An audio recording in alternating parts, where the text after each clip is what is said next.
Assalamualaikum warahmatullahi wabarakatuh. Kami kelompok 1 akan menceritakan tentang kisah Syekh Namawi Al-Bantani.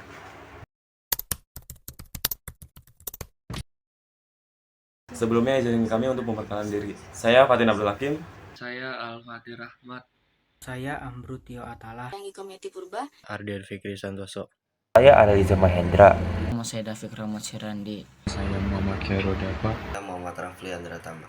Saya Ryan Alif Rahman. Nawawi Al-Bantani lahir di Kampung Tanara, Kecamatan Tirtayasa, Kabupaten Serang, Banten pada tahun 1230 Hijriah atau 1813 Masehi. Nama lengkapnya adalah Muhammad Nawawi bin Umar bin Arabi. Setelah menjadi ulama besar dan tersohor, beliau dikenal dengan nama Syekh Abu Abdil Muti Muhammad Nawawi Ibnu Umar Ibnu Arabi At-Tanari Al-Bantani Al-Jawi, suatu nama yang secara lengkap menyebut identitas diri dan daerah asalnya. Ayahnya, Kiai Haji Umar bin Arabi, adalah seorang ulama dan penghulu di Tanara, sedangkan ibunya Nyai Zubaidah adalah penduduk asli Tanara. Di masa kecil, Nawawi Al-Bantani mengenyam pendidikan dari orang tuanya. Kemudian ia belajar kepada Kiai Syahal dan Kiai Haji Yusuf pada sekitar usia 15 tahun. Ia menunaikan ibadah haji ke Mekah dan bermukim di sana selama 3 tahun. Selama itu, ia banyak menimba ilmu pengetahuan dari beberapa syekh di perguruan tinggi di Masjidil Haram, seperti Syekh Ahmad Nahrawi, Syekh Ahmad Dimyati, dan Syekh Ahmad Zaini Dahlan. Selain itu, ia juga belajar di Madinah di bawah bimbingan Syekh Muhammad Khotib Al-Hanbali. Pada sekitar tahun 1248 Hijriah, tepatnya 1831 Masehi, ia kembali ke tanah kelahirannya di Tanara dan mengelola pesantren peninggalan orang tuanya. Namun, karena kondisi politik kolonial yang tidak menguntungkan, maka selama tinggal 3 tahun di Tanara, ia kembali ke Mekah dan memperdalam ilmu pengetahuannya kepada Syekh Abdul Ghani Bima, Syekh Yusuf Sumulawaini, dan Syekh Abdul Hamid Ad-Dakhistani. Di Mekah, beliau tinggal di perkampungan Syib Ali. Selain belajar di Mekah dan Madinah, beliau juga pernah menimba ilmu pengetahuan di Mesir dan Syam, tepatnya di Syria. Dengan bekal ilmu pengetahuan yang ditekuninya selama sekitar 3 dekade, Nawawi Al-Bantani kemudian mengajar di Masjidil Haram, Mekah. Murid-murid beliau berasal dari berbagai pelosok dunia, termasuk Indonesia. Seorang murid Syekh Nawawi Al-Bantani yang bernama Syekh Abdus Sattar Ad-Dahlawi menceritakan bahwa sejak belajar di Mekah, Madinah, Mesir, dan Syria, beliau dikenal sebagai seorang yang sangat bersahaja, takwa, zuhud, dan tawadu. Di samping memiliki jiwa dan kepekaan sosial yang sangat tinggi, serta bertindak tegas dalam hal kebenaran, beliau adalah seorang ulama bermazhab Syafi'i yang dikenal sangat ahli dalam ilmu tafsir, tauhid, fikih, lughat, dan juga tasawuf. Pernah suatu ketika beliau diajak berkunjung untuk pertama kalinya ke Mesir oleh Syekh Abdul Karim bin Bukhari bin Ali, atau seorang tokoh terekat Qadiriyah yang juga berasal dari Tanara, Banten. Meskipun beliau, Syekh Nawawi, baru pertama kali ke Mesir, nama beliau saat itu sudah sangat populer dan amat disegani oleh ulama-ulama di sana, lantaran tulisan-tulisannya yang banyak dibaca dan dipelajari.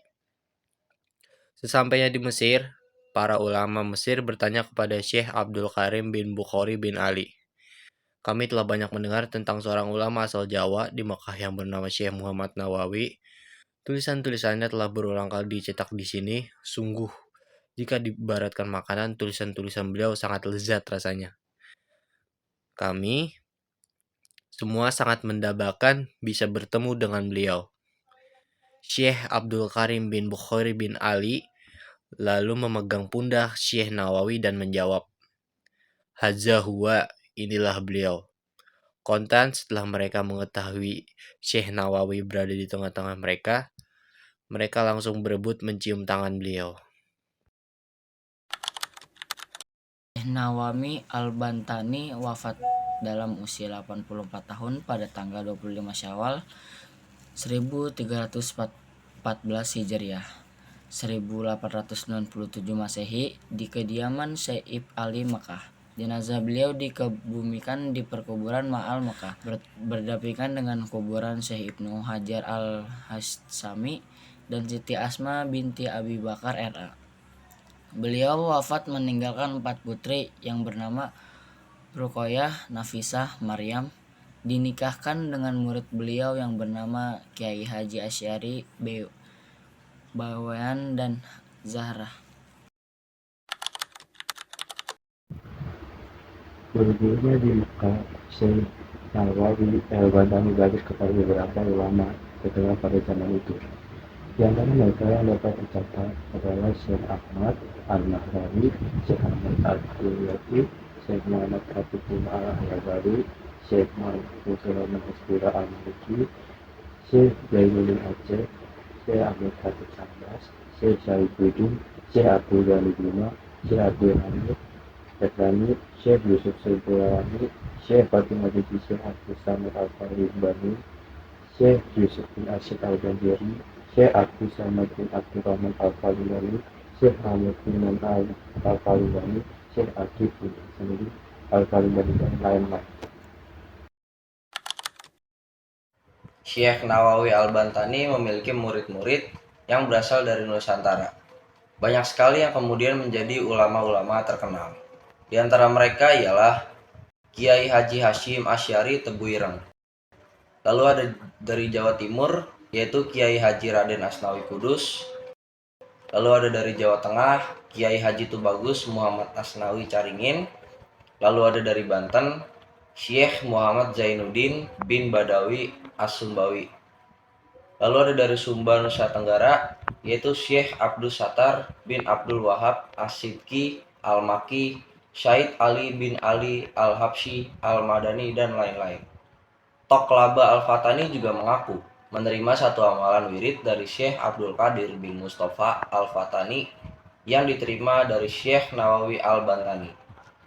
Salah satu seorang cucu yang mendapat pendidikan sepenuhnya dari Nawawi Al-Bantani adalah Syekh Abdul Haq bin Abdul Hanan Al-Jawi Al-Bantani.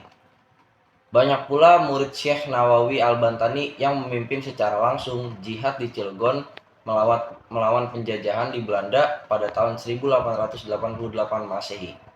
Di antara mereka yang dianggap sebagai pemimpin perlawanan perjuangan di Cilegon ialah Haji Wasyid, Haji Abdul Rahman, Haji Haris, Haji Arsyad Tawil, Haji Arsyad Kasir, Haji Akib, dan Tubagus Haji Ismail. Para ulama pejuang bangsa ini adalah murid-murid Syekh Nawawi Al-Bantani yang dikader di Mekah. Karya-karyanya selama hidup, Syekh Nawawi Al-Bantani tidak kurang menulis sekitar 115 buah kitab dalam berbagai cabang ilmu pengetahuan. Beliau memang dikenal sebagai ulama yang cukup produktif dan baik dalam hal menulis, sehingga karenanya beliau memperoleh julukan si pena emas. Salah seorang murid beliau yang bernama Syekh Abdul Sattar Ad-Dahlawi menceritakan bahwa seringkali beliau mengarang kitabnya itu di sela-sela beliau mengajar para muridnya. Bahkan ketika beliau wafat pun, beliau tengah menyusun syarah penjelasan kitab Minhajut Thalibin, karya Imam Yahya bin Syarf bin Mara bin Hasan bin Husain bin Muhammad bin Jum'ah bin Huzam An-Nawawi. Namun karangan tersebut belum sempat selesai hingga beliau wafat. Hampir seluruh karya beliau yang tersusun dalam bahasa Arab hingga kini masih menjadi bahan pengajian di banyak pesantren di tanah air. Di samping itu, karya-karyanya juga banyak digunakan di Timur Tengah. Oleh peneliti, dikemukakan bahwa salah satu keistimewaan dari karya-karya beliau adalah kuasaan isinya, kelugasan bahasanya sehingga mudah dimengerti dan mampu menjelaskan istilah yang sulit, serta kemampuannya menghidupkan isi karyanya yang sehingga dapat dijiwai oleh para pembacanya. Di antara nama-nama kitab yang pernah ditulis oleh beliau diantaranya, yang pertama ada Al-Samar Al-Yani'ah Syarah Al-Riyadul Al-Badi'ah. Yang kedua ada Al-Aqd Al-Samin Syarafat Al-Mubin. Yang ketiga ada Sulam Al-Munajah Syarah Safinah Al-Solah. Yang keempat ada Bahjah Al-Wasail Syarah Ar-Risalah Al-Jami'ah Bain Al-Usul wal Al-Fiqh wa Al-Tasawuf. Yang kelima ada Al-Tawshih Qul Al-Habib Al-Gharib Syarah Fat Al-Qarib Al-Mujib. Yang keenam ada Nihayah Al-Zain Syarah Qurrah Al-Ain bin Muhimmah Al-Din. Sekian dari kelompok kami. Kurang lebihnya mohon maaf apabila ada kesalahan kata. Wassalamualaikum warahmatullahi wabarakatuh.